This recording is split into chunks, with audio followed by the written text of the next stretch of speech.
Well, today everybody, in this video, I want to talk about what I think is the best chord for heavy music. Whether it's hard rock, metal, EDM, dubstep, whatever your genre is, anything that's heavy or impactful, there's one chord in particular that I think works phenomenally, and it sounds amazing too. This chord, in fact, is my favorite chord in all of music. And the chord we're talking about today is a suspended second chord, or sus2 for short. Now, before we get into today's lesson, all I ask is that you guys like this video, subscribe to the channel, follow me on any sort of streaming service if you want to hear some of my original music and what I create. We're going to be using some of my own music as examples in this lesson today. I'll be showing you guys some of the songs that I've come up with using a sus2. So if you guys want to check out my music, I'd really appreciate it.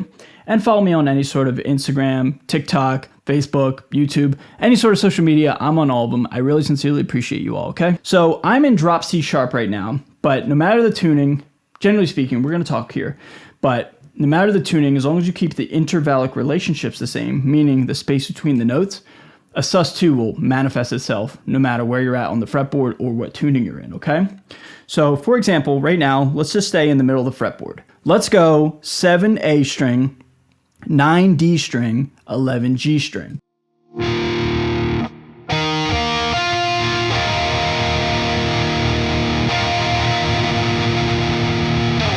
That's a suspended second chord, or a sus2. And I guarantee you've seen this shape in your favorite band's music or your own music. You've seen this shape, and especially when we talk about it in a drop tuning, you're really going to see it here. So just stick with me, okay? But again, we have 7, 9, 11. And just like with any shape in guitar, if you move it up and down the fretboard, as long as you keep that intervallic relationship the same, meaning the space between the notes, the chord will stay the same. It's just obviously a different group of notes, but the integrity of the chord and the sound will always be there. So I do want to take some time to give you some music theory knowledge so you understand what's going on inside of a sus2. I want to give you guys the workings in terms of intervallic relationships, how you can use it, why you can use it, what's going on, and anything in between. I really just want to dive into the music theory why of this chord. So I've heard people on the internet say that a sus2 kind of looks like two power chords stacked on top of each other, because we have a power chord here, and then we have a power chord here. And when you play them together, it sounds as such. It sounds pretty cool. So let's break down the intervals here. So this is a D sharp or an E flat because we are a half step down, but the note name does not matter. Let's just look at it in terms of intervals. So we have a perfect fifth, which is your power chord sound, which I'm sure many of you already know how to play a power chord. So root perfect fifth creates a power chord, okay? But then we also have this guy way out here on the 11th fret on the G string, and that is a major ninth. So our intervals are 1, 5, and 9. 1 perfect fifth, major ninth. Well, why is it called a sus2? Where does the 2 come from? Why is it called a suspended second? Shouldn't it be called a suspended major ninth, right? So this is where I want to take some time to talk about music theory real quick. I want to give you guys the intricacies and the knowledge of why it's called a sus2. So taking the intervals right here, we have 1, 5, and 9. Let's take a look at the ninth real quick. It's called a major 9 because if we go here, that's an octave. We know octave chords. I'm sure you guys have seen them all over the place. They're in all kinds of music. If this is an 8, octave, octagon, octopus, 8 tentacles, 8 sides on the shape, etc. If we keep going up, we have to continue to count numerically. So from here, octave, minor ninth is next. Ooh, pretty ominous, pretty haunting. And then next is a major ninth. So our intervals again are 1, 5, and 9. Well, why is it not called a suspended major ninth chord? Good question. Well, this is where it gets weird. Listen to me. In order for that to be called a ninth of some kind, we would need a third as well. Because by book definition in music theory, a chord is comprised of 3 intervals: a root, a third of some kind, and a fifth of some kind. So like a major chord is root, major third, perfect fifth. Minor chord, root, minor third, perfect fifth, etc. But in this instance, we don't have a third. If we were to call that interval right here that we're calling our second, in order for that to be called a ninth, we would need like root, third, fifth, and then ninth. And that would be what's called an add 9 chord, because we're adding 9 to a chord that's already established, root third fifth. A little confusing. I highly recommend you guys watch this video several times and take notes to make sure that this stuff sticks, because it's not that easy to comprehend on the first go around, especially if you're brand new to music theory. But since we do not have any sort of third, we're left with 1, 5, and 9. And therefore, we have to revert back to the ninth simple interval. And this is another tricky concept. Simple intervals versus compound intervals. So a simple interval is anything within an octave, meaning 1 through 8, all your intervals within 1 octave range. Once we go past an octave, then we now are calling these compound intervals. And there's always this simple to compound interval coefficient going on here, where if you add 7 or subtract 7, you will get the simple or compound interval equivalent. What's 9 minus 7? 2. Again, 9 minus 7 is 2. So this ninth now is called a second because, again, we don't have a third of some kind. It's really confusing and it doesn't really make that much sense, but it's just what we have to call this chord. Whenever we have a root of some kind, a fifth of some kind, and a ninth or a second of some kind, it is then called a suspended second. 1, 2, 5. Or 1, 5, 9. It's all the same thing. Again, it's not called an add 9 or a major 9 or anything like that because we do not have the third of the chord. And the third in any chord is the indicator if it's major or minor, or identifies the quality of the chord, meaning major or minor. So that's a lot of mumbo jumbo, technical terms here, but I highly recommend you guys take notes. And like I said, study this video and study any sort of other material that you may find on the internet or just in books, wherever, talking about suspended chords and suspended second chords in particular. And a little sidebar, what sucks for guitar players is we are not piano players where like the keys are very linearly and we could go 1, 2, and 5, boop, all in one handful.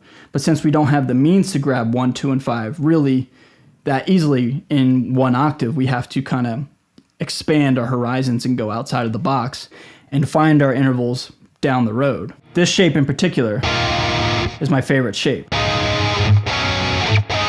And that creates the suspended second sound. I'm sure you've seen this chord in so many favorite songs. I'm going to give you a couple of my own, as well as a couple of iconic rock tunes and metal riffs, okay? The first one that comes to mind for my own music is a song called A Starlit Cavern.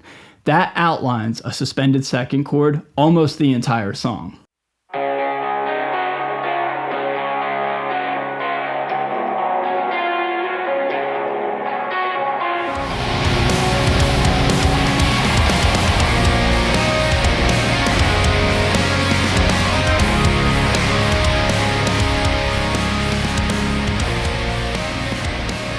The intro tapping part is nothing but 2 suspended second chords being tapped and arpeggiated with hammer-ons and kind of a quirky little move. Another one is Floods by Pantera, and actually I've heard people say A Starlit Cavern sounds inspired by Floods. It wasn't written that way, but I can totally hear it, and it makes sense because the exact same chords are being used.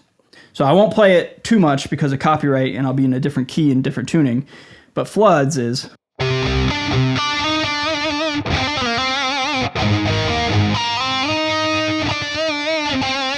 So if we just take this chord right here, the beginning arpeggiated part of the Flood solo, and then we go, check this out. We're in a drop tuning.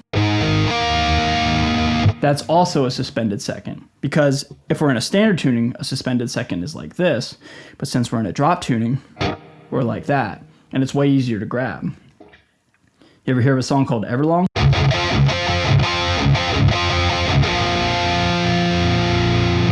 Suspended second. You ever hear of a song called Be Quiet and Drive? Suspended second chord. So sus2s are all over hard rock and metal music. So again, just to reiterate, if we're in a standard tuning on a 6 string, the shape is still the same, but in a drop tuning, we now just have to move our fingers like that. And now we have a suspended second, which in this instance is 7, 7, 9. Now, why do I feel as though it's the most important and it's the best and it's my favorite for heavy music? Well, First and foremost, it's not as boring and bland as the power chord. We have an additional interval in there as well, which is a ninth, aka a 2. Remember that simple to compound coefficient interval relationship thing that I described in this video. The reason why it's so important and it's the best and it's easily used in any other reason I can think of off the top of my head is because if we have a 1, a 5, and a 2, it is pretty open-ended in terms of what keys we can use it in. And this has to deal with understanding major and minor scales. A major scale is root, major second, major third, perfect fourth, perfect fifth, major sixth, major seventh, and perfect octave. And a minor scale is root, major second, minor third, perfect fourth, perfect fifth, minor sixth, minor seventh, and the octave. If you take a look at the beginning of both a major scale and a minor scale, they both have major second intervals in them. So now if we have a major second or a major ninth in our sus2, we have the ability to use this shape in both major and minor keys rather interchangeably, which kind of goes back to why a power chord for rock and metal and heavy music is desirable as well, is because there's really no need to have a defining key signature or a well-defined chord progression because we're just playing the root and the fifth. Well, the same thing applies with the root, the fifth, and the second, or the ninth, 1, 2, 5, or 1, 5, 9. Again, we're talking about the same exact thing here. While adding a second does not define the quality of the chord, what would define the quality, especially is if we added a third in there as well, whether that's major or minor. That determines the quality of the chord. But if we just add another kind of vague interval in there, a 2 or a 9, it doesn't change the quality of the chord, it just adds to it. Adds to it meaning it just adds a flavor, a little bit of extra pizzazz and spice into the sound of the chord. So what I'm getting at here is you can add sus2 chords into like a non-distinguishable key signature, just like you could with a power chord in any sort of thrash or metal tune. Adding a sus2 does not change anything, it just changes the literal sound of the instrument, of the chord that you're playing. And in my opinion, the sus2 chord just sounds beautiful. It doesn't sound haunting, it doesn't sound ominous. It sounds like a power chord, but with like, I don't know. It sounds like if a power chord got its haircut and its makeup done and put on a fancy dress or suit, right? It sounds like it's dressed up and it's like very professional and profound and like it's elegant and like very classy and it's here to impress. Like that's just the best way I could describe it. So all in all, everybody, that's what I feel is the most important chord in music, a suspended second. Again, if we had a piano, 1, 2, 5, or in this instance, the shape, 1, 5, 9 down the road, it's all the same thing, okay? So a ninth becomes a 2 when there's no third involved, all right? So I hope all that makes sense. Again, please rewatch this video if you get confused. Ask me any questions down below in the comments if you are unsure, if I completely lost you. I would really, really love to interact in this video particularly because I love teaching music theory. I teach lessons privately on Skype, and this subject matter is my forte and something I'm very passionate about, and I really want to share it with you all, okay? So with that being said, what do you guys think of this video? What do you guys think of my opinions and my findings? Leave them down below in the comment section, and I'll be sure to meet you down below there as well, okay? With that being said, everybody, thank you so much for watching. Love you guys so much, and I'll see you guys in a video very, very soon. Later.